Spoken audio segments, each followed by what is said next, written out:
Japan এমন একটি অদ্ভুত বোতল আবিষ্কার করেছেন যা সমুদ্রের পানিতে রাখলে মাত্র 1 ঘন্টার মধ্যেই অদৃশ্য হয়ে যাবে, যার ফলে প্লাস্টিক দূষণ থেকে মুক্ত পাওয়া সম্ভব। দোকানের খাবারের প্যাকেট কিংবা পানীয়র বোতল একবার ব্যবহারযোগ্য এমন প্লাস্টিক অনেক মানুষের জীবনের অবিচ্ছেদ্য অংশ হয়ে দাঁড়িয়েছে, কিন্তু এটা বর্তমানে প্রকৃতি ও পরিবেশের জন্য বড় সমস্যা। প্রত্যেক বছর লাখ লাখ টন প্লাস্টিকের শেষ গন্তব্য হয় সমুদ্রে, যার বেশিরভাগই বায়োডিগ্রেডেবল নয়, যে কারণে এই প্লাস্টিক ভেঙে গিয়ে কাগজ কিংবা খাবারের মতো পচে যায় না, বরং শত শত বছর ধরে পরিবেশের মাঝে টিকে থাকে। পানীয়র বোতলের মতো বড় প্লাস্টিক ভেঙে ক্ষুদ্র কণায় পরিণত হলে সেগুলোকে মাইক্রোপ্লাস্টিক বলা হয়। এই মাইক্রোপ্লাস্টিক বন্যপ্রাণী খেয়ে ফেলতে পারে। বিজ্ঞানী ও উৎপাদকরা বছরের পর বছর ধরে প্রচলিত প্লাস্টিকের পরিবেশ বান্ধব বিকল্পের সন্ধান করে আসছেন।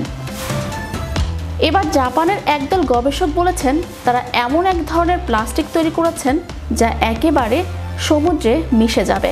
বিশ্বে এখনও পুনর্ব্যবহারযোগ্য কিছু প্লাস্টিক আছে, তবে এসব প্লাস্টিকের প্রধান সমস্যা হলো এই প্লাস্টিক যখন সমুদ্রের পানিতে চলে যায় তখন সেগুলো পানিতে মিশে যায় না। আবার কিছু প্লাস্টিক আছে যা ভেঙে না গিয়ে 500 বছরের বেশি সময় পর্যন্ত পানিতে টিকে থাকতে পারে। এই সমস্যার সমাধানের জন্য জাপানের রিকেন রিসার্চ ইনস্টিটিউটের বিজ্ঞানীরা এমন এক ধরনের প্লাস্টিক তৈরি করেছেন যা শক্ত থাকবে এবং মাটি ও সমুদ্রের পানির মতো পরিবেশে পুরোপুরি মিশে যাবে। এমনকি এই প্লাস্টিকের কোনো মাইক্রোপ্লাস্টিক অবশিষ্ট থাকবে না। বিজ্ঞানীরা পরীক্ষা নিরীক্ষা চালিয়ে দেখেছেন নতুন এই প্লাস্টিক লবণ পানিতে রাখার কয়েক ঘন্টার মধ্যেই ভেঙে যেতে শুরু করে। এছাড়া মাটিতে রাখা হলে নতুন এই প্লাস্টিক গলে গিয়ে একটি রাসায়নিক উপাদান তৈরি করে, যা সার হিসেবে মাটিকে উর্বর রাখতে সহায়তা করে।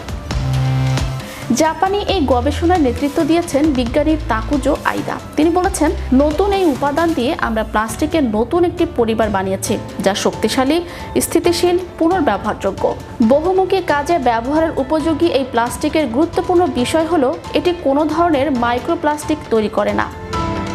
Channel 52 news desk.